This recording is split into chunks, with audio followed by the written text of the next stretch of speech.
যারা ভালো মানুষ আওয়ামী লীগ করেছে তাদের দায় দায়িত্ব আমরা নেব ইনশাআল্লাহ। কোন নাগরিক, আমি আপনাদেরকে কথা দিচ্ছি, মঠবাড়িয়াকে একটা নিরাপদ মঠবাড়িয়া গঠন করা হবে।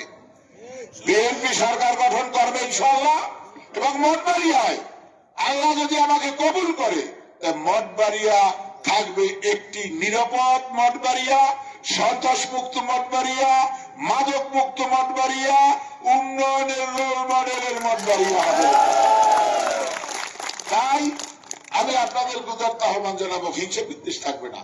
5ই আগস্টের পর তারেক রহমানের ঘোষণা কি যে আওয়ামী লীগ যারা কর ছাগল যাইয়ে মারিয়ে পিটিয়ে ঘর বাড়ি জ্বালাই দেওয়া বলছে? আমাদেরকে বলছে তাদেরকে সেভ করো, রক্ষা করো।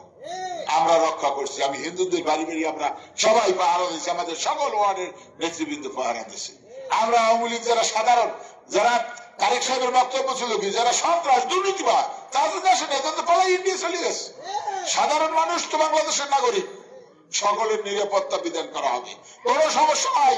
আপনারা ভালো মানুষ, যারা ভালো মানুষ আওয়ামী লীগ করেছে তাদের দায় দায়িত্ব আমরা নেব ইনশাআল্লাহ।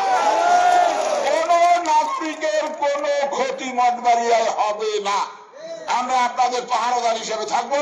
তাই আপনাদেরকে মা বোনদেরকে নিয়ে আপনারা সবাই সেন্টারে গিয়ে 12 তারিখে ধানের শীষ প্রতীকে ভোট দিয়ে আমাদেরকে জয়যুক্ত করবেন, এই প্রত্যাশা রেখে আপনাদের সকলের সুস্বাস্থ্য কামনা করে আমার বক্তব্য এখানে শেষ করলাম। আল্লাহ হাফেজ। বাংলাদেশ জিন্দাবাদ। শহীদ রাষ্ট্রপতি জিয়াউর রহমান অমর হোক, বেগম খালেদা জিয়া অমর হোক, তারেক রহমান জিন্দাবাদ। সবাইকে ধন্যবাদ। আসসালামু আলাইকুম।